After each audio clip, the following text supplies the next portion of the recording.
नमो भगवते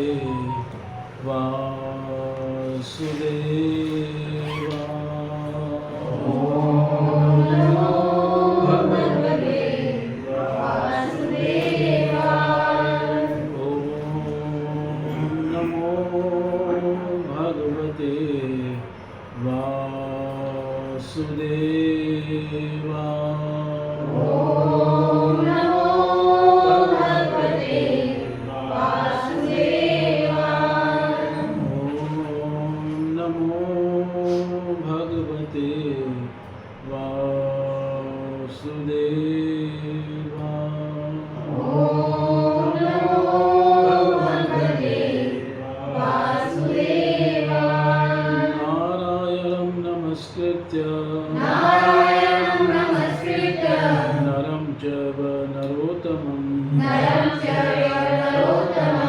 देवीं सरस्वतीं व्यासं ततो जयमुदीरये नष्टप्रायेषु भद्रेषु नित्यं भागवत सेवया भगवतीरुत्तम श्लोके भक्तिर्भवति नैष्ठिकी ॐ अज्ञानतिमिरान्धस्य चक्षुरुन्मीलितं येन तस्मै श्रीगुरुवे नमः। श्रीचैतन्यमनोभीष्टं स्थापितं येन भूतले स्वयं रूपं ददाम्यहं ददाति स्वपदान्तिकं वन्देऽहं श्रीगुरो श्रीयुतपदकमलं श्रीगुरुवैष्णवं श्रीरूपं साग्रजातं सहितं रघुनाथान्वितं तं सजीवं साद्वैतं सावधूतं परिजन सहितं कृष्णचैतन्यदेवं श्रीराधा कृष्णपादान् सहितं ललिता श्रीविशाखान्वितं हे कृष्ण करुणा सिन्धो दीनबन्धो जगत्पते गोपेश गोपिकान्त राधाकान्त नमस्ते भक्तकांचन गौरांगी राधे वृंदावनेश्वरी वृषभानुसुते देवी प्रणमामि हरिप्रिये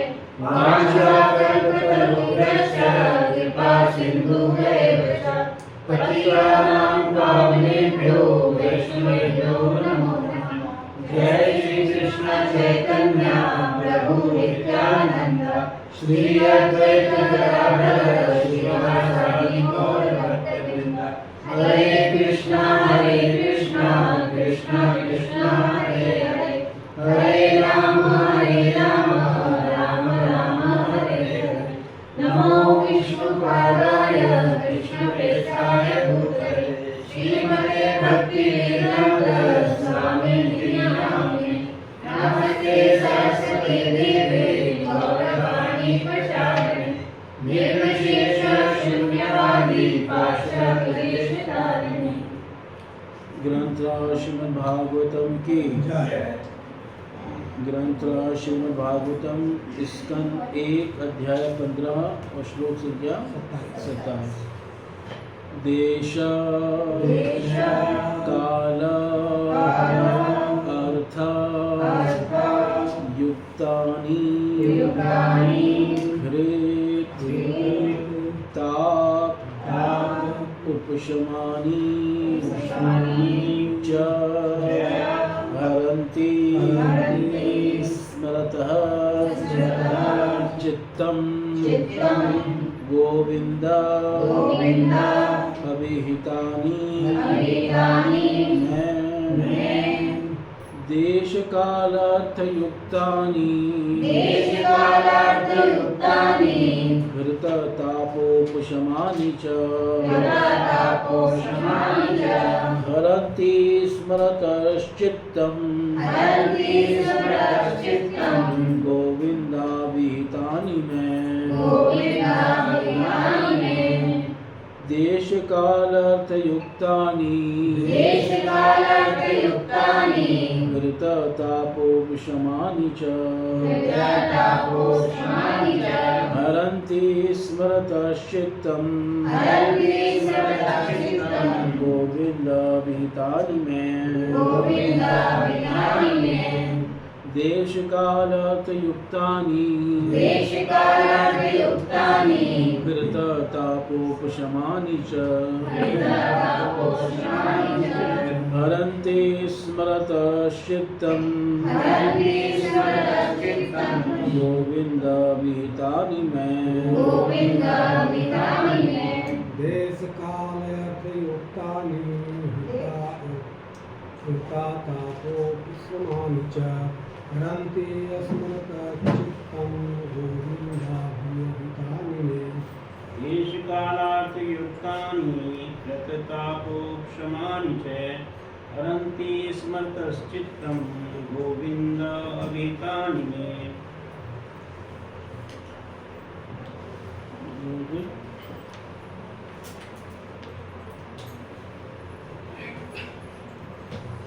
देशकाल अर्थयुक्तानि हृततापोपशमानि च हरन्ति स्मरतश्चित्तं गोविन्द विहितानि मे देशकालार्थयुक्तानि हृततापोपशमानि च हरन्ति स्मरतश्चित्तं गोविन्दाभिहितानि मे देशकालार्थयुक्तानि हृततापोपशमानि च हरन्ति स्मरतश्चित्तं गोविन्दाभिहितानि मे।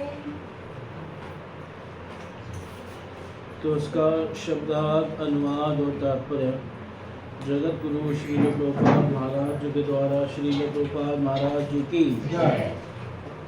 अब मैं श्री भगवान गोविंद द्वारा मुझे दिए गए उपदेशों की ओर आकृष्ट हूँ, क्योंकि वे देश काल की समस्त परिस्थितियों में हृदय की जलन को शांत करने वाले आदेशों से परिपूर्ण बनाए गए हैं।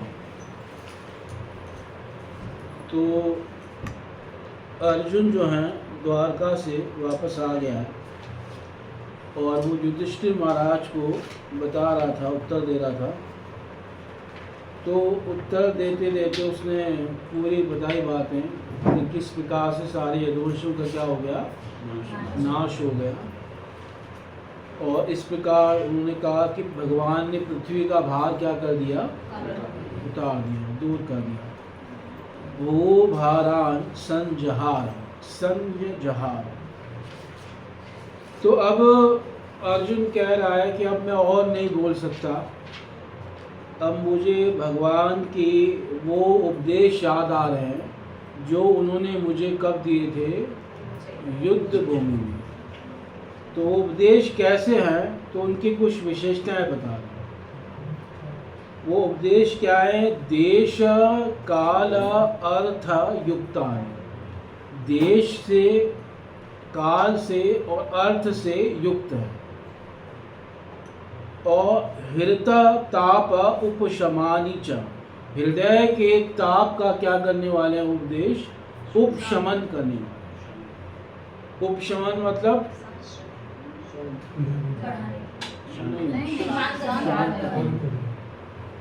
ताप बढ़ाने की बात नहीं हो रही, ताप कम करना है।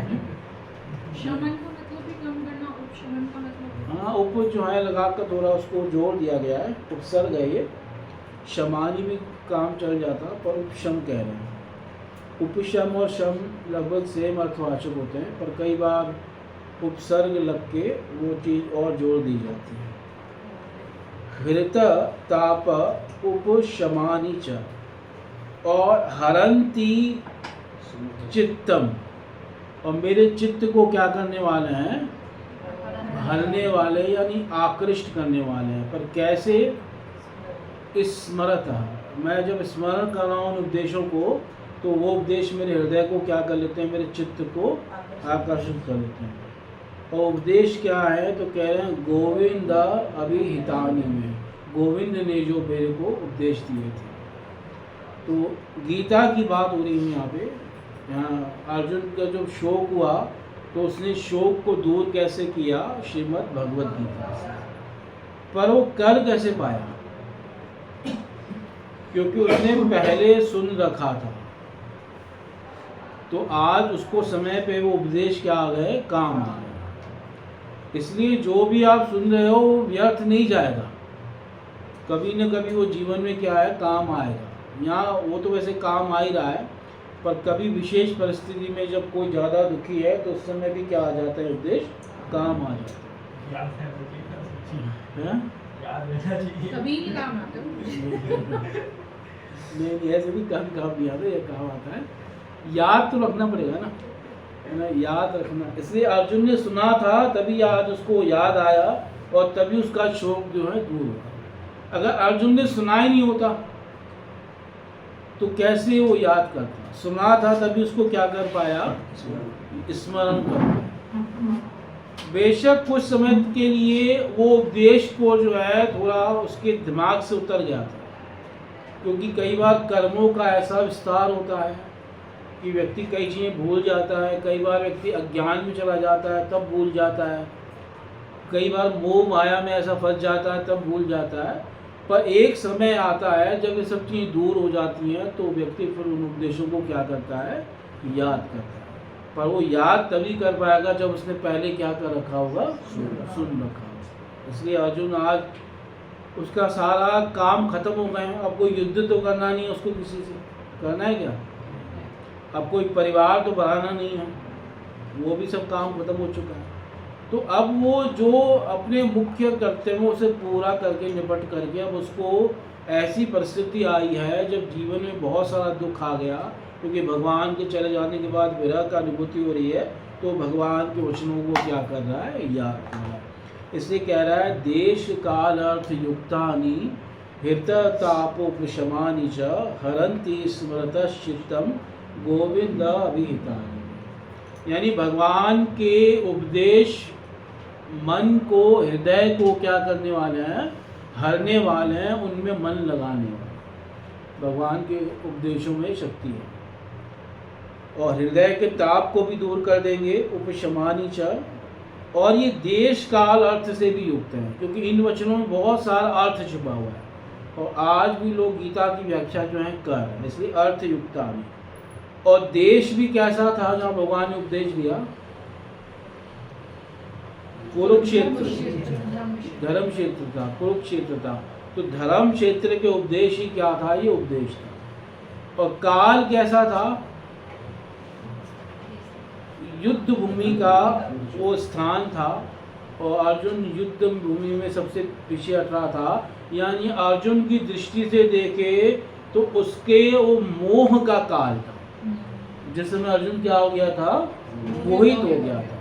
तो उस मोह के काल को इस उपदेशों ने क्या कर दिया, दूर कर दिया, मोह को दूर कर दिया, जिससे अर्जुन क्या कर पाया, युद्ध कर पाया। ऐसे देश काल अर्थ युक्तानि हृत तापोपशमानि च हरन्ति स्मृतश्चित्तम गोविंदाभिहितानि। तो उसका इसको ऐसे ही मान सकते हैं, ये किसी भी देश और काल में ये उपदेश काम आते हैं। हाँ बिल्कुल, ये भी मान सकते हैं। ऐसा नहीं है कि हम बाहर जाएंगे सऊदी अरब वगैरह तो वहाँ गीता बेकार हो जाएगी। हर देश हर काल में ये जो उपदेश काम है। अब तो उसमें भी आता है, मीडिया में भी आता है कि ये किसी पर्टिकुलर सेक्ट के लिए नहीं है, हाँ। ये इट्स फॉर ह्यूमैनिटी, मानव जाति के लिए और किसी उसके लिए नहीं है। तो ये जहाँ भी कोई जाएगा उसको उपदेश क्या है, काम आएगा। अगर कोई निष्पक्ष भाव से इसको पढ़े तो उसको वो लाभ करेंगे ही करेंगे। अगर किसी कोई अन्य मजहब का, पंथ का भी पढ़े तो उसको भी क्या करेंगे, लाभ करेंगे। तात्पर्य, यहाँ पर अर्जुन का संकेत श्रीमद् भगवद गीता के उपदेश की ओर है। हालांकि गोविंद गीता का नाम तो नहीं है, पर गीता की ओर है। कैसे पता चल रहा है, क्योंकि गोविंद अभिहितानि और दूसरा हितापोपशमानि, इससे भी पता चल रहा है। और देश काल अर्थ युक्तानि, इससे भी पता, तीनों से पता चल रहा है। जिसे श्री भगवान ने कुरुक्षेत्र के युद्ध स्थल पर प्रदान किया था। श्री भगवान द्वारा दिए गए श्रीमद् भगवद गीता के उपदेश न केवल अर्जुन के लाभ के लिए थे, अपितु समस्त देशों तथा समस्त काल के लिए, है ना, सारे देशों के लिए हैं और कब कब काम आएगा, कौन से समय काम आएगा? सब समय, है ना, सब समय, हर काल में। यानी अभी कलयुग में हम जी रहे हैं, तो कलयुग में भी काम क्या है, आगे जो अगर युग बदलेंगे, सत्ययुग आएगा, तब भी काम के होंगे, हर काल के। और ऐसा नहीं कि भाई सुबह सुबह तो उन उपदेशों की जरूरत होती है, रात को ये भूल जाओ, ऐसा भी नहीं। हर समय इन उपदेशों की क्या है, आवश्यकता है। पूर्ण पुरुषोत्तम भगवान द्वारा की गई श्रीमद् भगवद गीता समस्त वैदिक शास्त्रों का सार है। जिन लोगों के पास उपनिषद, पुराण तथा वेदांत सूत्र सरीखे विशाल वैदिक ग्रंथों को पढ़ने हेतु समय नहीं है, उनके लिए स्वयं श्री भगवान ने यह ग्रंथ सुंदर ढंग से प्रस्तुत किया है। यानी कई लोगों के पास सारा वैदिक साहित्य पढ़ने का समय नहीं होता, है ना, तो उनके लिए क्या है कि कम से कम क्या पढ़ लें, भगवत गीता तो पढ़ लें। पर कई लोग ऐसे नालायक हैं कि गीता भी नहीं पढ़ रहे, है ना। उनमें से मैं भी पूरा गीता इतना ज़्यादा बड़ा ग्रंथ नहीं है ना। कितने श्लोक हैं गीता में? हाँ, 700 श्लोक है।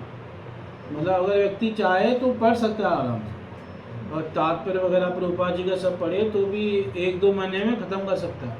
कोई इतनी मोटी बुक नहीं है, पर लोगों ने अभी तक पूरी गीता नहीं पढ़ी हुई, है ना। और उसमें भी लोग क्या करते हैं, आलस करते हैं, जबकि पढ़नी चाहिए सबको।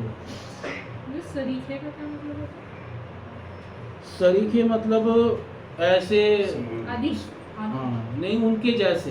अच्छा। उपनिषद, पुराण तथा वेदांत सूत्र सरीखे मतलब उनके जैसे विशाल वैदिक ग्रंथों को पढ़ने हेतु तो समय नहीं है, उनके लिए स्वयं श्री भगवान ने यह ग्रंथ सुंदर ढंग से प्रस्तुत किया है। यह ग्रंथ महान पौराणिक महाकाव्य महाभारत के अंतर्गत आता है।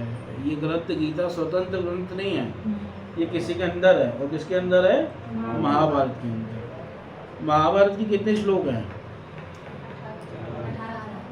महाभारत की 1 लाख और गीता के 700 श्लोक हैं।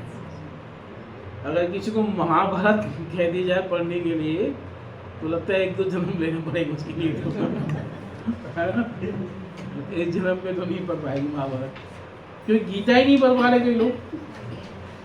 तो 1 लाख वाला महाभारत कहाँ से पढ़े? 1 लाख श्लोक वाला महाभारत वास्तव में एक समुद्र के समान है, और उस समुद्र का जो अमृत है वो गीता है, समझे। महाभारत किसके समान है? समुद्र के समान। और उसका मंथन करके वेद व्यास ने जो अमृत निकाला वो है गीता। यहाँ महाभारत एक विशाल दीपक के समान है, और दीपक का जो तेज है, जो प्रकाश है, वो क्या है? श्रीमद् भगवद गीता। महाभारत में 3 चीज़ें महत्वपूर्ण हैं, एक भगवद गीता, एक विष्णु सहस्त्र नाम, और एक मोक्ष धर्म। मोक्ष धर्म, हाँ, वो क्या है? वो भी उसी में एक हिस्सा है जब भगवान का उपदेश है। उसमें कितने श्लोक हैं? जैसे विष्णु सहस्त्रनाम में तो 108 हैं। उसमें भी ज़्यादा नहीं है, थोड़े से हैं तो है। यह कह रहे हैं आगे, यह ग्रंथ महान पौराणिक महाकाव्य महाभारत के अंतर्गत आता है, जिसे विशेष रूप से अल्प बुद्धिमान श्रेणी के मनुष्यों हेतु यथा स्त्रियों, श्रमिकों तथा ब्राह्मण, क्षत्रियों और उच्च वर्गीय वैश्यों की अयोग्य संतानों हेतु तैयार किया गया था। अर्जुन के मन में कुरुक्षेत्र के युद्ध स्थल में जो समस्या उठी थी वह श्रीमद् भगवद गीता की शिक्षाओं से सुलझ गई थी। अब जबकि श्री भगवान पृथ्वी के लोगों की दृष्टि से ओझल हो चुके थे और अर्जुन अपने पराक्रम तथा प्राधान्य को खोने जा रहा था, तो उसने पुनः श्रीमद् भगवद गीता की महान शिक्षाओं का स्मरण करना चाहा, क्योंकि वह लोगों को शिक्षा देना चाह रहा था कि न केवल समस्त प्रकार के मानसिक क्लेशों में सांत्वना दिलाने हेतु, अपितु संकट उपस्थित होने पर बड़ी बड़ी कठिनाइयों से निकलने हेतु श्रीमद् भगवद गीता से निराकरण किया जा सकता है। और सबसे बड़े क्लेश जो है, कष्ट कौन से होते हैं? मन के होते हैं। शरीर से ज़्यादा बड़े कष्ट किसके हैं? मन के। और उन कष्टों को कौन दूर करने वाली है? श्रीमद् भगवद गीता। हृत तापोपशमानि। कई लोग शरीर से ज़्यादा मन से परेशान हैं। अगर विचार करो ना, मन से ज़्यादा परेशान है, तो उनके कष्टों को क्या करने वाली है? दूर करने वाली। कई कष्ट मन के ही अधिकतर, कृपा सिंधु श्री भगवान अपने पीछे श्रीमद् भगवद गीता की महान शिक्षा इसलिए छोड़ते गए जिससे मनुष्य श्री भगवान की भौतिक दृष्टि से अदृश्य होने पर भी उनकी शिक्षाओं को ग्रहण कर सकें। भौतिक इंद्रियों से परमेश्वर का अनुमान कोई नहीं लगा सकता, लेकिन श्री भगवान अपनी अचिंत्य शक्ति से पदार्थ के माध्यम से बद्ध जीवों की इंद्रियों द्वारा अनुभूति की जाने हेतु रूप है। इस प्रकार श्रीमद् भगवद गीता श्री भगवान की कोई भी प्रमाणिक शास्त्रीय शाब्दिक अभिव्यक्ति श्री भगवान का अवतार है। श्री भगवान की ध्वनि अभिव्यक्ति में और स्वयं श्री भगवान में कोई अंतर नहीं है। कोई भी मनुष्य श्रीमद् भगवद गीता से वही लाभ उठा सकता है जो अर्जुन ने श्री भगवान की व्यक्तिगत उपस्थिति में उठाया था। जो कोई भी श्रद्धालु मनुष्य भवबंधन से मुक्त होने का इच्छुक रहता है वह श्रीमद् भगवद गीता से आसानी से लाभ उठा सकता है। इसी दृष्टि से श्रीमद् भगवद गीता ने अर्जुन को उपदेश दिया मानो उसे इसकी आवश्यकता थी। श्रीमद् भगवद गीता में 5 महत्वपूर्ण ज्ञान की बातें खोज निकाली गई हैं जिनका संबंध है, यानी 5 विषयों की चर्चा है। पहला है परमेश्वर, दूसरा जीव, तीसरा प्रकृति, चौथा देश और 5वां काल। ये 5 विषय हैं भगवद गीता के, है ना। यहाँ कर्म विधान से उनसे इनमें से परमेश्वर तथा जीव गुणात्मक रूप से एक हैं। दोनों का अंतर पूर्ण तथा उसके अंश के अंतर्गत जैसा है। प्रकृति जड़ पदार्थ है जिसमें 3 विभिन्न गुणों की अंतःक्रिया होती रहती हैं और शाश्वत समय असीम अवकाश भौतिक प्रकृति के जगत के परे माने जाते हैं। जीव के कार्यकलाप विभिन्न प्रकार की मनोवृत्तियां हैं जो जीव को प्रकृति के अंदर तथा बाहर जकड़ सकती हैं। यानी देश की जगह जो है ना वो कर्म है। एक्चुअल में कर्म भी जो है गीता का क्या है, एक विषय है। प्रकृति 5वां कर्म तो लिखा हुआ है, 5वां कर्म विधान से। कर्म विधान। हाँ कर्म, ठीक है। देश और काल, हाँ काल जो है वो तो है ही, और फिर कर्म है, ठीक है। देश और काल एक ही करके माना गया है। जीव को प्रकृति के अंदर बाहर जगा सकती है या मुक्त कर सकती है। इन सभी विषयों की संक्षिप्त व्याख्या श्रीमद् भगवद गीता से हुई है और इसके आगे प्रबुद्ध करने हेतु श्रीमद् भागवतम में भी उनका विस्तार किया गया है। इन 5 विषयों में से परमेश्वर, जीव, प्रकृति, काल शाश्वत है, लेकिन इनमें से जीव, प्रकृति तथा काल परमेश्वर के नियंत्रण में रहते हैं। कर्म शाश्वत नहीं है। कर्म क्या हो सकता है, वो काट सकते हैं, खत्म हो सकता है ना। पर प्रकृति हमेशा रहेगी। माया कभी खत्म हो सकती है नहीं।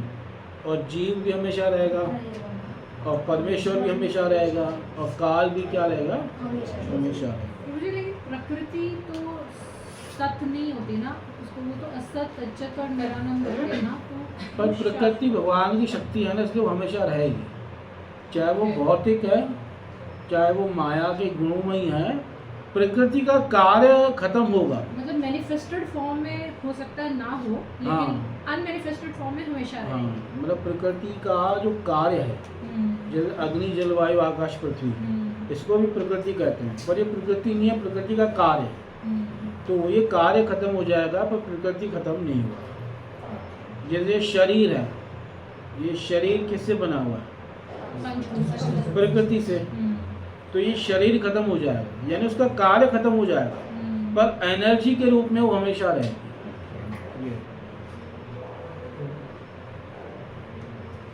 लेकिन इनमें से जीव, प्रकृति, काल परमेश्वर के नियंत्रण में रहते हैं। यानी इनमें से ये चारों अनादि होने के बाद भी चारों ईश्वर नहीं है। 3 नियंत्रण में है और एक नियंत्रक है। भगवान क्या है, नियंत्रक। और जीव, प्रकृति और काल उनके क्या है, नियंत्रण। काल भी भगवान के नियंत्रण में, स्वतंत्र नहीं है। प्रकृति भी भगवान के नियंत्रण में है और जीव भी भगवान के क्या है, नियंत्रण में। तो फिर कर्म भी तो भगवान के नियंत्रण में हुआ। कर्म यह है कि जीव अकॉर्डिंग कर रहा है, पर कर्म तो वैसे ही नाशवान है ना। तो कर्म की तो यहाँ बात नहीं की, वो तो नियंत्रण में है। तो कर्म या कर्म फल भगवान की नियंत्रण में है, पर वो कर्म फिर भी खत्म हो सकता है। जो स्वयं परम तथा किसी अन्य नियंत्रण से पूर्ण रूप से स्वतंत्र होता है और वो किसी के नियंत्रण में नहीं है। वो किसके नियंत्रण में है? परमेश्वर। हाँ। परम नियंता है वो। वो किसी के नियंत्रण में नहीं, स्वतंत्र है। ऐसे स्वतंत्र, तंत्र मतलब होता है वश में। जैसे वही शब्द है ना, स्व यानी अपने ही वश में है जो, और जो किसी दूसरे के वश में उसके क्या कहते हैं? परतंत्र। जीव परतंत्र है, पराये के वश में, और भगवान क्या है? स्वतंत्र, अपने ही वश में, किसी के वश में।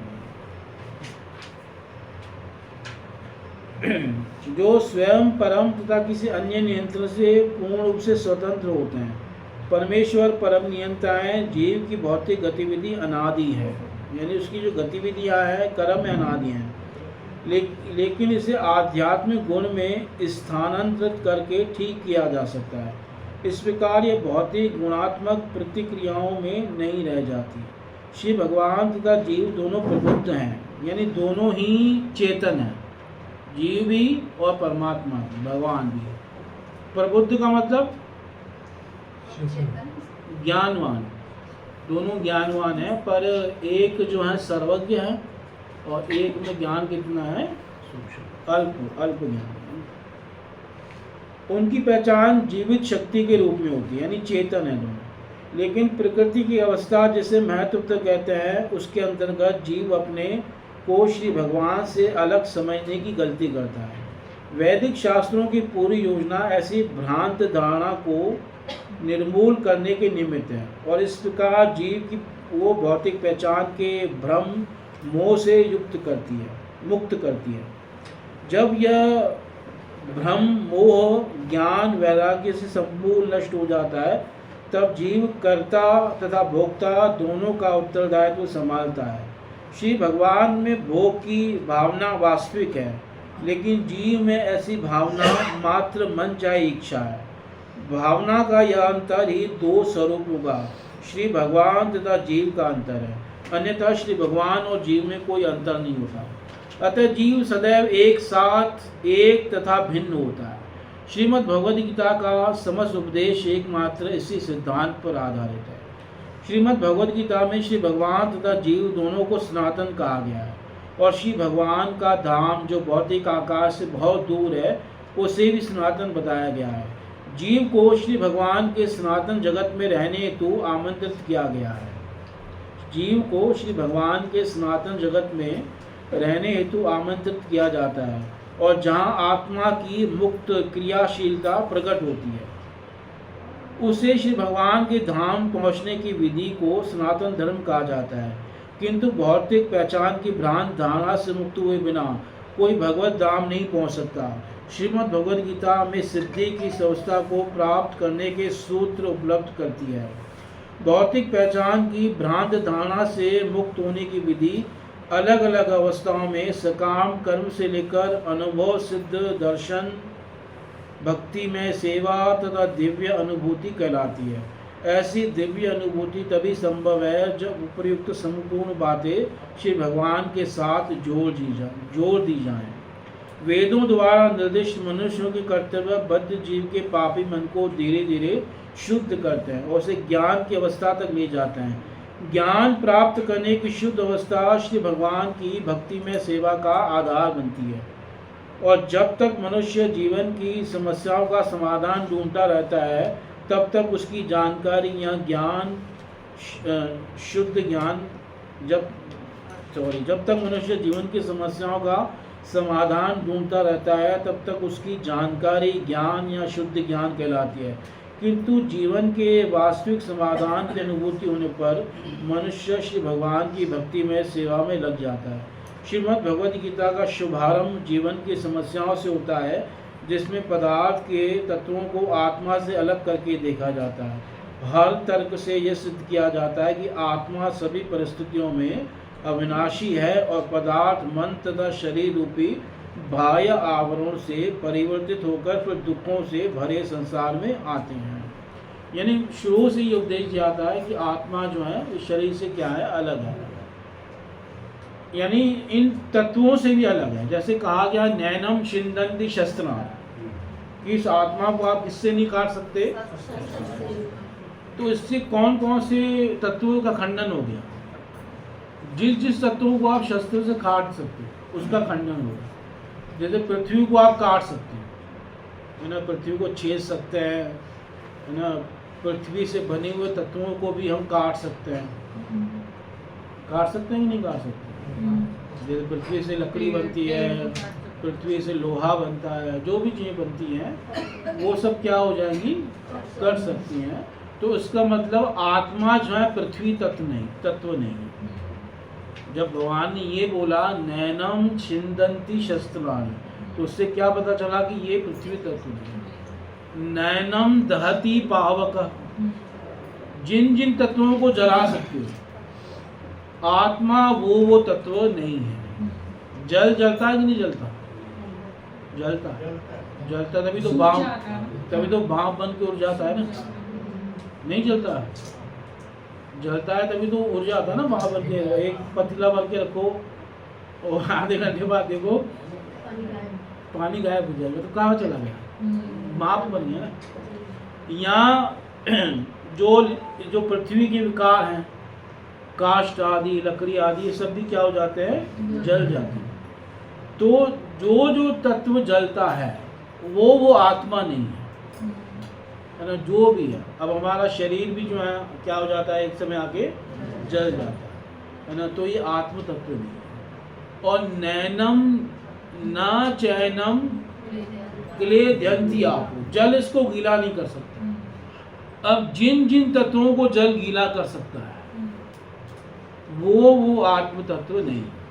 अब देख लो जल किसको गीला नहीं कर सकता। जितने तत्व हैं लगभग सभी को जल क्या कर देगा, गीला कर देगा। हाँ, अग्नि को भी बुझा ही देगा, गीला कर देगा। पर आत्मा को नहीं बुझा सकता कि आत्मा को क्या कर दिया भाई, गीला कर दिया जल। आत्मा को सुखाना पड़ेगा, बहुत गीली होगी, है ना। तो ये जो है आत्मा क्या तत्व नहीं है, जल तत्व नहीं है ना। और वायु जिन जिन को सुखा सकता है, जैसे वायु जल को सुखा सकता है ना, कई चीज़ों को वायु क्या कर सकता है, सुखा सकता है। तो जिन जिन चीज़ों को वायु सुखा सकता है आत्मा वो तत्व नहीं। तो इस प्रकार से भगवान ने बताया कि आत्मा क्या है। तो कई बार सीधा बताया जाता है पर कई बार घुमा के बताया जाता है, क्योंकि कई बार सीधा कोई समझ नहीं पाएगा ना, तो उसको घुमा के बताया जाता है।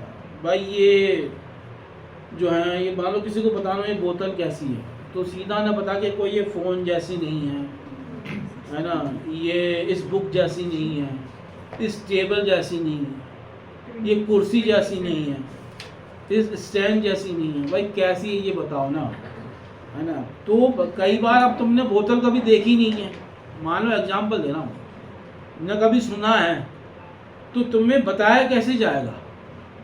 जिन चीज़ों को तुमने क्या किया है, देखा है, जो तुमने अनुभव किए, तो उनसे बताया जाए कि भाई ऐसा नहीं है, ऐसा नहीं, ऐसा नहीं। इस प्रकार से अब तुम समझते रहो कि कैसा है पर अभी ये बता दिया कि ऐसा नहीं। तो ये भी एक बताने की क्या होती है, एक शैली होती है बताने की। जैसे मैथ्स में करते हैं, assumption के साथ शुरू करते हैं, हाँ, जैसे यहाँ पे। इस प्रकार से जैसे मान लो उसके बाद 10 केले हैं, है ना, पहले ही मान लो उसके बाद 4 उसने उसको दे दिए, तो कितने बचे, तो उस प्रकार से। तो ये कई बार नेति करके बताया जाता है। आगे अतः श्रीमद् भगवद गीता विभिन्न प्रकार के कष्टों को समाप्त करने हेतु और अर्जुन ने इस महान ज्ञान का आश्रय लिया जो उन्हें कुरुक्षेत्र के युद्ध में प्रदान किया जा चुका था। सूतवाच, अब अर्जुन चुप हो गए, क्योंकि अर्जुन ने कहा मैं और नहीं बोल सकता। अब इस कथा को कौन आगे बढ़ा रहे हैं, सूत गोस्वामी। एवं चिंत्यतो जिष्णुः कृष्ण पाद सरोरुहम् सौहार्देन गाढ़ेन शांतासीत् विमलामती। श्री सूत गोस्वामी ने कहा, इस प्रकार श्री भगवान के उपदेश जो अत्यधिक घनिष्ठ मित्रता में प्रदान किए गए थे उसके विषय में सोचने में तथा उनके चरण कमलों का चिंतन करने में तल्लीन अर्जुन का मन शांत और समस्त भौतिक कलमश से रहित हो गया। यानी अर्जुन का शोक दूर हो गया। जो अर्जुन बहुत दुखी था, अब उसका शोक क्या हो गया, दूर हो गया। एवं चिंतयतो, इस प्रकार वो चिंतन कर रहा है। कौन चिंतन कर रहा है? जिष्णु। जिष्णु अर्जुन का एक नाम है, जिष्णु। बताया था इसका क्या अर्थ होता है? अर्जुन का नाम है जिष्णु। हाँ, क्या मतलब होता है जिष्णु का मतलब? बताया था वैसे, है ना? तो ज़्यादा आप लोग जो नहीं देते ना दिमाग में। दिमाग है नहीं, दिमाग तो है पर ज़्यादा स्टोर नहीं कर पाते ज़्यादा कष्ट नहीं करना चाहते, बचा के रखना चाहते। स्टोर में जिष्णु मतलब सबको जीतने वाला, जो दिशाओं को सबको क्या कर सके, जीत ले, उसको जिष्णु कहते हैं। पर वो सबको जीतने वाला भी एक समय आके किसकी शरण में चला गया? विष्णु की शरण में चला, है ना? वो जिष्णु है पर वो विष्णु है ना? जिष्णु को भी किसकी शरण में जाना पड़ता है? विष्णु की शरण में जाना पड़ता है। तो एवं चिंतयतो जिष्णु, क्या चिंतन कर रहा है? कृष्ण पाद सरोरुहम, कृष्ण के चरण कमल। यानी ये जो उपदेश हैं गीता के, जैसे उसने पहले कहा हरंती स्मृतः चित्तम, मेरा चित्त को हर रहे हैं, यानी कृष्ण में लगा रहे हैं, तो कृष्ण के चरण कमलों का ही चिंतन कर रहा है। सौहार्द न, अति सौहार्द से चिंतन कर रहा है। सौहार्द का मतलब है कि मतलब उनको अपना घनिष्ठ मित्र शुभ चिंतन मान करके क्या कर रहा है? स्मरण कर रहा है ना? कोई ये भाव नहीं है कि अरे चले गए, छोड़ गए, धोखा दे के चले गए, है ना? और सौहार्द भी कैसा है? अति गाढ़े न, बहुत अत्यधिक सौहार्द है, मित्रता है। और उससे क्या हुआ? शांता आसीत, है ना? उसकी मति विमल हो गई और शांत हो गई। शांत का मतलब शोक से क्या हो गई? रहित हो गई। जो शोक आदि के कारण बहुत बेचैनी हो रही थी, उससे अब क्या हो गई? वो शांत हो गई। और काफ़ी समय से बड़े कामों में उलझने के कारण जो दूषित हो गई थी मति, अब वो क्या हो गई? मति विमल हो गई। क्योंकि बहुत कम कर्मों में उलझने से मति दूषित हो जाती है ना? बहुत उलझने वाला व्यक्ति भगवान का चिंतन नहीं कर सकता, तो इसलिए भगवान का चिंतन करने के लिए मति को रुकना पड़ता है। तो उसकी मति क्या हो गई? अब शांत और विमल हो गई। शांता आसीत विमला मति, इस प्रकार से। सौहार्द का मतलब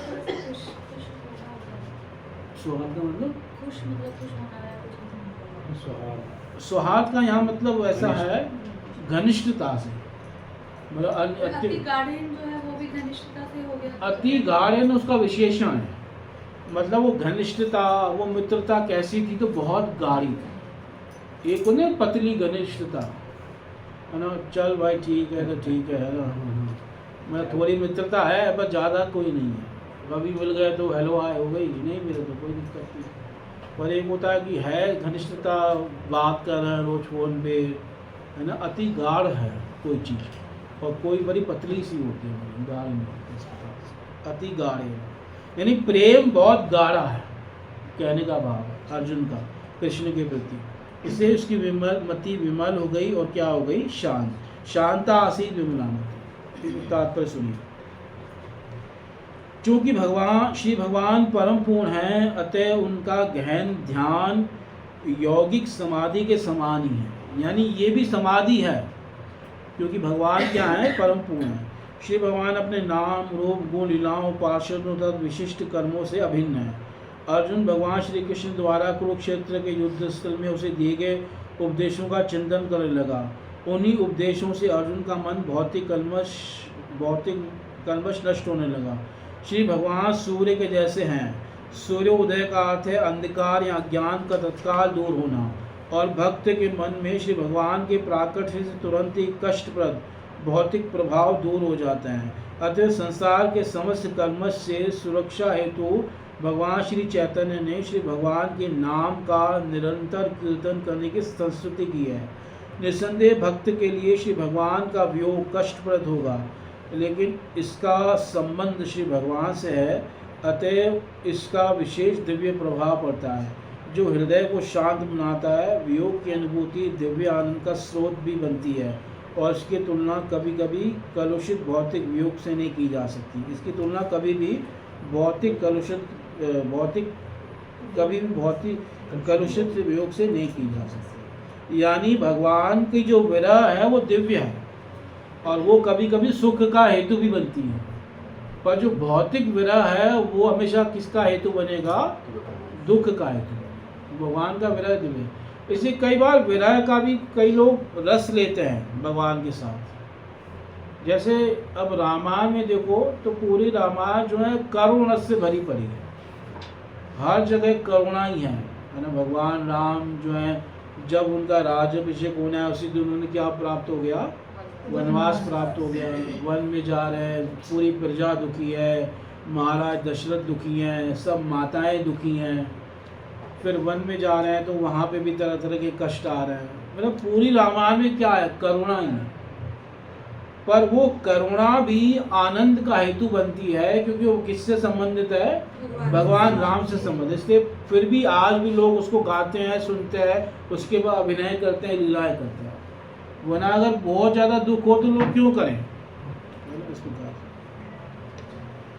वासुदेवांग्रि अनुध्यान परिब्रह्मितरन्हसा भक्त्या निर्मथता शेष कषाय दिशनोर्जुन। अर्जुन द्वारा भगवान श्री कृष्ण के चरण कमलों का निरंतर स्मरण किए जाने से उसकी भक्ति तेजी से बढ़ गई, जिसके फलस्वरूप उसके विचारों का समस्त मैल दूर हो गया। वासुदेव अंग्रि अनुध्यान, वासुदेव के चरण कमलों का वो क्या कर रहा है? ध्यान कर। अंग्रि का मतलब चरण और ध्यान का मतलब अनुध्यान का मतलब ध्यान करना। और उससे परिबृंहित रन्हसा, उसके क्या हुआ? उसके वेग बहुत ज़्यादा बढ़ गया स्मरण का, ध्यान का। और भक्ति का जब वेग बढ़ा भक्त्या, तो उससे उसके सारे कषाय दूर हो गए। अर्जुन के अंदर कोई कषाय नहीं है, वो भगवान का पार्षद है, नित्य पार्षद है, हमेशा नारायण के साथ नर रहता है। तो ये जो निर्मथित अशेष कषाय का मतलब है कि जो ये वर्तमान में अर्जुन जो है थोड़ा भगवान को भूल गया था, ये युद्ध वगैरह में उलझने या राज्य में उलझने के कारण, तो उसको यहाँ पे उस कषाय की बात हो गई। बाकी अर्जुन का कोई पाप नहीं है कि वो पापी है तो उसके पाप क्या हो गए आज दूर हो गए, ऐसा नहीं है, क्योंकि उसके बाद पाप नहीं है। अथवा यहाँ अर्जुन के भीतर जो इंद्र का अंश है उसकी बात की जाए, क्योंकि अर्जुन के भीतर किसका अंश था? इंद्र का। अर्जुन तो स्वयं भगवान का पार्षद है, तो उसके भीतर एक देवता का भी अंश है, और वो देवता का अंश कौन सा है? इंद्र। तो उसकी बात है। भक्त्या निर्मथा अशेष कषाय दिशणु अर्जुन। इस प्रकार दिशण का मतलब होता है धारणा से या बुद्धि से। विस्तीर्ण मतलब बढ़ना, यहाँ पर परिबृहता का। हाँ, परिबृहित मतलब बढ़ना। रन्हसा का मतलब उसके वेग, है ना, उसका भक्ति का वेग क्या हो गया? बढ़ गया। और भक्ति का वेग कैसे बढ़ गया? भगवान के चरण कमलों का चिंतन करना। इससे पहले है वासुदेव अंग्रि अनुध्यान, फिर उससे बढ़ गया भक्त्या परिबर्हित रन्हसा, भक्ति का वेग बहुत ज़्यादा बढ़ गया और उससे सारे उसकी गंदगी, सारा शेष क्या हो गया? दूर हो गया। यानी जो भगवान को पहले थोड़ा समय भूल गया था वो सारा वो कषाय दूर हो गया।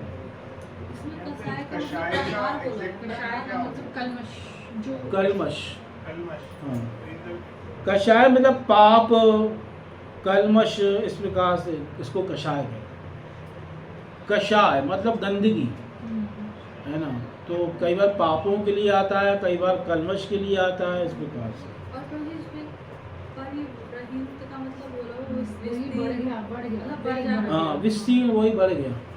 वो वेग, उसका जो भक्ति का लेवल था वो ज्यादा बड़ा, भगवान के चरण कमलों का वो बड़ा, उसकी वजह से कलमश खत्म। कलमश खत्म, ये कहने का। क्योंकि अनुवाद में भी देखो क्या लिखा है, समस्त मैल दूर हो गया, है ना। कषाय को यहाँ पे क्या कहा गया है, मैल, है ना, मैल दूर हो गया। तो पर अर्जुन कोई मैल नहीं है। अर्जुन का मैल क्या है, कोई पाप नहीं है अर्जुन का। अर्जुन का पाप क्या है या कषाय क्या है कि अर्जुन थोड़ा उलझ गया था, भगवान को भूल गया था, यही कषाय। हाँ, वो कषाय दूर हो गया। मतलब कई बार कामों में व्यक्ति उलझ नहीं जाता, अब वो कोई पाप नहीं कर रहा, पर इतना उलझ गया है कि कुछ समय भगवान का ध्यान ही नहीं है, तो वो भी एक जो है कषाय माना गया। तात्पर्य, मन की भौतिक इच्छाएं भौतिक कल्मश के कूड़ा करकट के समान हैं। ऐसे कल्मश से जीव को अनेक ग्राह्य तथा अग्राह्य वस्तुओं का सामना करना पड़ता है, जो आध्यात्मिक स्वरूप के अस्तित्व को ही हतोत्साहित कर देती है। बद्ध जीव जन्म जन्मांतर तक अनेक रुचिकर तथा अरुचिकर तत्वों में संलिप्त रहता है, जो मिथ्या तथा क्षणिक होते हैं। वे हमारी भौतिक इच्छाओं की प्रतिक्रिया स्वरूप एकत्र होते रहते हैं, किंतु जब हम भक्ति में सेवा द्वारा दिव्य भगवान की विभिन्न शक्तियों के संपर्क में आते हैं, तब समस्त भौतिक इच्छाओं के विकृत रूप दिखाई देने लगते हैं और जीव की बुद्धि वास्तविक अर्थ में शांत हो जाती है। जो ही अर्जुन ने श्रीमद् भगवद गीता में दिए गए उपदेशों की ओर अपना ध्यान लगाया, क्यों ही श्री भगवान के साथ नित्य संगति का वास्तविक रंग प्रकट हुआ और इस प्रकार से समस्त भौतिक कल्मशों से मुक्ति का आभास हुआ। गीतम भगवता ज्ञानम यत्त संग्राम मूढ़नि काल कर्म तमोरुद्धम पुनरद्य गमत् प्रभु। श्री भगवान की लीलाओं तथा कार्यकलापों के द्वारा तथा उनकी अनुपस्थिति में ऐसा लगा कि अर्जुन श्री भगवान द्वारा दिए गए उपदेशों को भूल गया है, लेकिन वास्तव में बात ऐसी न थी। वो पुनः अपने इंद्रियों का स्वामी बन गया। अब यहाँ बता रहे हैं किसकी बात हो रही है, तो यहाँ क्लियर करें। गीतम भगवद गीता, भगवता ज्ञान, जो ज्ञान किसके द्वारा दिया गया, भगवान के द्वारा से। भगवता, भगवता ना तृतीया में है, भगवान के द्वारा। और कहाँ दिया गया, यत्त संग्राम मूर्धनि, संग्राम के मूर्धनि में। और वो ज्ञान कैसा था, काल कर्म तमोरुद्धम, कुछ काल क्या दूरी हो गई, क्योंकि भगवान ने ज्ञान कब दिया था, युद्ध भूमि में, और उसको अब कितना समय हो गया है, 35 साल उनका राज्य चला था अर्जुन के समय। हाँ, तो युधिष्ठिर के राज्य के बाद ही 35-40 साल। हाँ, 35-36 साल हो गए, तो काल काफी हो गया कि नहीं हो गया। अब मैं अर्जुन की बात कर रहे हैं, आप अपनी बात नहीं कर रहे हैं, ठीक है। तो अर्जुन को कितने साल हो गए होंगे, 35-36 साल। तो काल तो हो गया ना, इतने साल में व्यक्ति भूल जाता है कि नहीं भूल जाता। तो काल और कर्म, कर्मों का भी बहुत विस्तार हुआ, क्योंकि भाई राज्य प्राप्त होने के बाद कर्म बढ़ जाते हैं कि कम हो जाते हैं। और तम का मतलब थोड़ा व्यक्ति जो है लापरवाही करता है, अज्ञान में चला जाता है ना, तो उसके कारण भी कई चीजें क्या हो जाता है, भूल जाता है। तो उस कारण से रुद्धम, वो रुक गया था, मतलब भूला नहीं था, पर उससे क्या हो गया था, रुक गया था, उसकी तरफ ध्यान नहीं था। पर जैसे ही ये समय आया तो पुनरद्य गमत्, दोबारा से अर्जुन ने सबको क्या कर लिया, स्मरण कर लिया। ऐसा कैसे कर पाया दोबारा से स्मरण, क्योंकि उसे भगवान के चरणों का ध्यान देता ना। तो उसके लिए एक शब्द है प्रभु, समर्थ था। हाँ, समर्थ था, ऐसे बिल्कुल अज्ञान में नहीं चला गया, तो समर्थ था, तो दोबारा से उसने क्या कर लिया, याद कर लिया। भगवान की कृपा से इतना सामर्थ्य थी कि उसने दोबारा से उन उपदेशों को क्या किया, स्मरण कर लिया, याद किया, और फिर उपदेशों को याद करके मन कृष्ण में लग गया, और मन कृष्ण में लगा तो भक्ति का वेग बढ़ गया, और भक्ति का वेग बढ़ा तो उससे जो बचे मुझे कलमश थे वो भी सब क्या हो गए, दूर हो गए। ये कहने का जो पिछला वाला श्लोक था उसमें यही टेकअवे लेंगे ना कि अगर कल को हमारी प्रॉब्लम्स बढ़ जाती है तो उसी इंटेंसिटी से हमें रिमेम्बरेंस भी शुरू करना। हाँ बिल्कुल, तो वो दूर हो जाएंगे। इसलिए एक जगह भागवत में कहा गया, हरि स्मृति सर्व विपद विमोक्षण, भगवान की स्मृति सारी विपत्तियों से क्या दिलाएगी? मुक्ति दिलाएगी।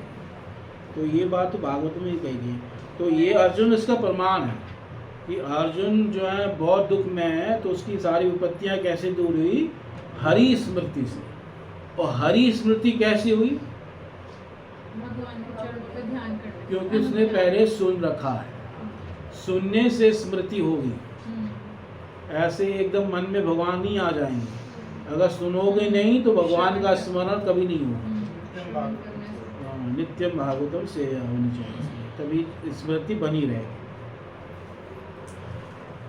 तात्पर्य: बद्ध जीव शाश्वत काल के प्रभाव से अपने सकाम कर्मों में लिप्त हुआ रहता है, किंतु जब परमेश्वर इस धरती पर, इस पृथ्वी पर अवतरित होते हैं, तब वे काल द्वारा भूत, वर्तमान तथा भविष्य की भौतिक धारणा द्वारा प्रभावित नहीं होते। यानी भगवान किसी काल में नहीं आते, वो दिव्य है रहते हैं, और काल के द्वारा भगवान के ऊपर कोई प्रभाव नहीं पड़ता। भगवान ने ऐसा क्या क्या? अरे वो सूर्य देव को बहुत पहले सुनाई तो थी गीता, पर अब दिमाग में आ नहीं रही है ना, याद करने तो थोड़ी भी बताता हूँ, अब भूल सा गया हूँ। ऐसा कहा भगवान ने, जबकि सूर्य देव को कब सुनाई थी? कितने साल पहले?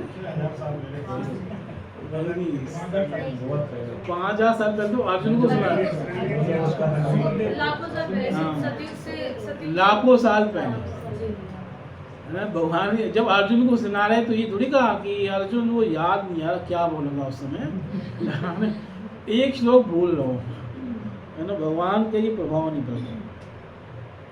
तो कह रहे हैं तब वे काल द्वारा भूत, वर्तमान तथा भविष्य की भौतिक धारणा द्वारा प्रभावित नहीं होते। श्री भगवान के कार्यकलाप शाश्वत हैं और वे उनकी आत्म माया या अंतरंगा शक्ति की अभिव्यक्तियां हैं। श्री भगवान की समस्त लीलाएं या कार्यकलाप आध्यात्मिक हैं, किंतु अज्ञानी मनुष्य को ये भौतिक कार्यकलापों जैसे दिखते हैं। ऐसा लगता है कि अर्जुन तथा श्री भगवान श्री कृष्ण दूसरे पक्ष की तरह युद्ध में लगे थे, किंतु वास्तव में श्री भगवान अपने अवतार के उद्देश्य को तथा अपने शाश्वत सखा अर्जुन की संगति के लक्ष्य को पूरा कर रहे थे। अतः ऊपर से भौतिक लगने वाले अर्जुन के कार्यकलाप उसे उसकी दिव्य स्थिति से दूर नहीं ले गए, अपितु उसके विपरीत उसे श्रीमद् भगवद गीता की उस चेतना का पुनः स्मरण दिलाया जैसे श्री भगवान ने उसे स्वयं सुनाया था। चेतना की इस पुनः जागृति का आश्वासन श्री भगवान ने श्रीमद् भगवद गीता 18:65 में इस प्रकार दिया है। मन मना भव मन भक्तो मत्याजी मां नमस्करो मामेवेश्यसि सत्यम ते ते जाने प्रियोसि में। ये श्लोक देखो एक प्रकार से भगवान की भविष्यवाणी थी।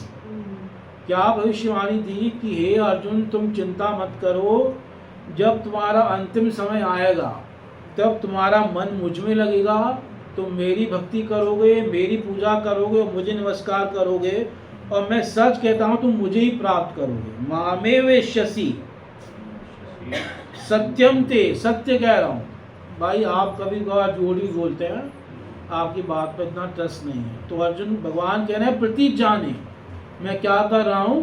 प्रतिज्ञा कर रहा हूँ प्रियोसी में, क्योंकि तुम मेरे प्रिय हो। और ये बात अर्जुन को ही कह रहे हैं, ये हमारे लिए बात नहीं कह रहे। हमारे ऊपर लागू होगी वो अलग बात है, पर कह किसको रहे हैं? अर्जुन को। क्यों? अब अर्जुन को ही कह रहे हैं मामे वैश्यसी, यानी ऐश्यसी शब्द है ये मध्यम पुरुष के लिए है। मध्यम पुरुष कौन होता है संस्कृत में? जिसके बारे में थर्ड पर्सन, नहीं यू हाँ, यू, जिससे बात चल रही है उसके बारे में जब कोई बात बोली जाए तो वो मध्यम पुरुष होता है। तुम मुझे ही प्राप्त करोगे। अगर थर्ड पर्सन के बारे में बोलते हैं तो वो होता है ऐश्यति, यानी वो मेरे पास आएंगे। तो सी की जगह क्या लग जाता? ती, है ना। यहाँ पे है मामे वैश्यसी, वरना क्या बन जाता? मामेव ऐश्यति, कि वे जब इस प्रकार मुझ में मन लगाएंगे, मेरे भक्त बनेंगे, मेरी पूजा करेंगे, मुझे नमस्कार करेंगे, तो मेरे पास आ जाएंगे। पर ऐसा नहीं कह रहे, हाँ, वो तुम मेरे पास आ जाओगे। मामे वैश्यसी, है ना। तो ये अंतर होता है संस्कृत में, ती का और सी का, मतलब प्रथम ये पुरुष। वैसा हुआ ना मुझे, हाँ तो पढ़ती और त्वम हाँ पढ़सी। हाँ, जैसे स पठती वह पढ़ता है, पर जब सामने वाले के बारे में होगी तुम पठसी, तुम क्या करते हो, तुम पढ़ते हो। और जब अपने बारे में बात करेगा तो अहम पठामी। अब ना यही नियम है। अब ये क्रियापद एक ही है, पर उत्तम पुरुष के साथ अलग होगा, मध्यम के साथ अलग होगा, और थर्ड पर्सन के साथ क्या है, अलग होगा। ऐसे नहीं कहेगा अहम पठती, अहम पठामी होगा, और त्वम पठती भी नहीं होगा, त्वम क्या होगा, पठसी होगा।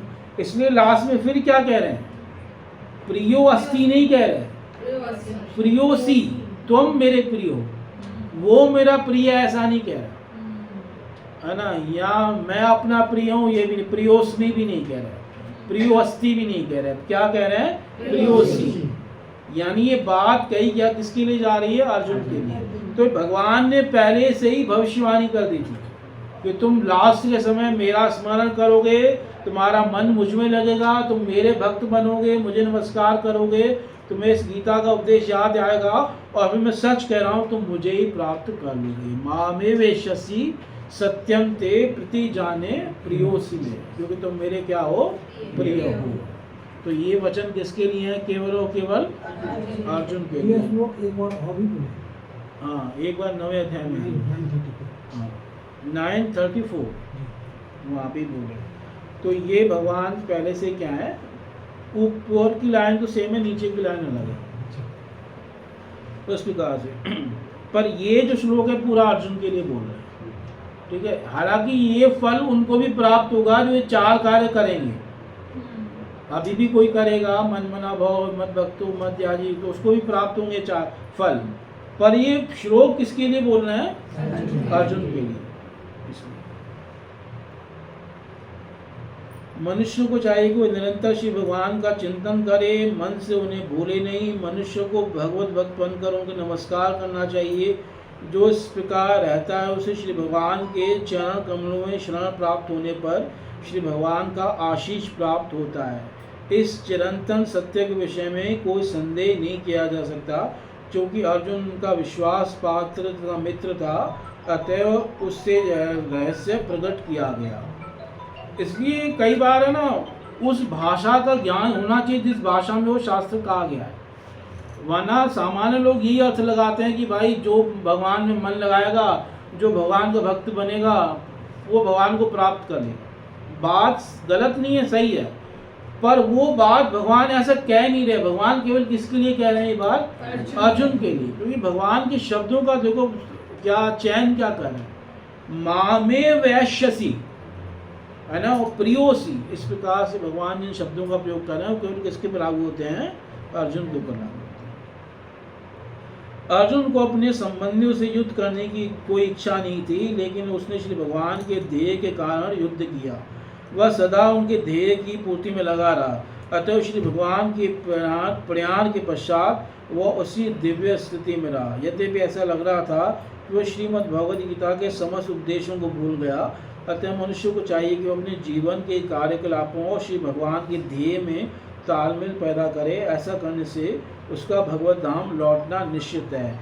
यही जीवन की सर्वोच्च सिद्धि है। यानी प्रभुपाद जी क्या कह रहे हैं कि अपने जीवन के जो है कार्यकलाप और श्री भगवान का ध्यान, इसमें तालमेल करे। तालमेल से ऐसा है कि मतलब पूरा कर्मों में उलझा रहे, ऐसा भी ना करे, है ना। कुछ समय भगवान के ध्यान के लिए भी क्या है निकाले, तभी वो भगवान को क्या करेगा, प्राप्त करेगा, है ना। और भौतिक शरीर में है तो कुछ कार्यकलाप भी करने पड़ेंगे, तो अपने कार्यकलाप भी करे, पर कुछ समय भगवान के ध्यान में भी तालमेल निकालना चाहिए, है ना, समय निकालना चाहिए। कई बार लोग कहते हैं ना, अरे नहीं हमारी तो बहुत सेवा है, हमारे तो सुनने का समय ही नहीं है, तो वो फिर सही नहीं है। फिर वो सेवा सेवा नहीं रहेगी। अगर सुनोगे नहीं, पढ़ोगे नहीं, तो वो सेवा फिर क्या बन जाएगी, काम बन जाएगी। वो सेवा नहीं बनेगी। सेवा तभी बनेगी जब क्या करोगे, सुनोगे भी और पढ़ोगे भी, तब सेवा सेवा है। ठीक है, हरे कृष्ण। तो आप सबका बहुत बहुत धन्यवाद। हरे कृष्ण।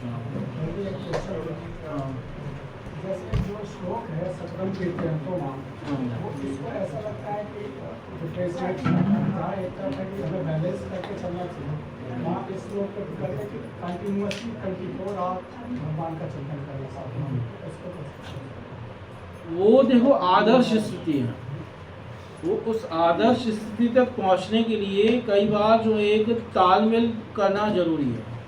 एक समय जब आएगा जीवन में जब व्यक्ति से कुछ कार्य नहीं हो पाएगा, है ना, कोई सेवा कोई फिजिकल वर्क भी नहीं हो पाएगा, तो उस समय वो भगवान का केवल कीर्तन भगवान का चिंतन करे, अपना पूरा ध्यान उसी में लगाए, है ना। वो आदर्श स्थिति अगर अभी भी कर सकता है तो कोई दिक्कत नहीं है, पर हर कोई इस समय कर नहीं पाएगा तो उसको उसे बैलेंस बनाना चाहिए, कहने का भाव ये है। बाकी आदर्श तो यही है कि एक समय ऐसा हो कि सब कामों को छोड़ के केवल किसका चिंतन करे, भगवान का चिंतन करे। एक समय ऐसा आना चाहिए, बेशक जीवन में लास्ट में 1-2 साल ऐसे बिताए, मतलब कुछ समय ऐसे बिताए कि जब वो दया वगैरह करना भी छोड़ दे किसी के ऊपर, है ना, अपना भगवान के साथ वो पूरा समय भक्ति में लगाए। हमेशा वो दया करता रहे, मैं सबको उपदेश देता रहूँगा, कृपा करता रहूँगा, नहीं, वो भी बंद करना है। और उसका ध्यान पूरा किसमें होना चाहिए, भगवान इसके पास। ठीक है, हरे कृष्ण। ग्रंथ श्रीमद् भागवतम की जगत गुरु श्रील प्रभुपाद महाराज जी की जय। गौर कृष्णा कृष्णा कृष्णा हरे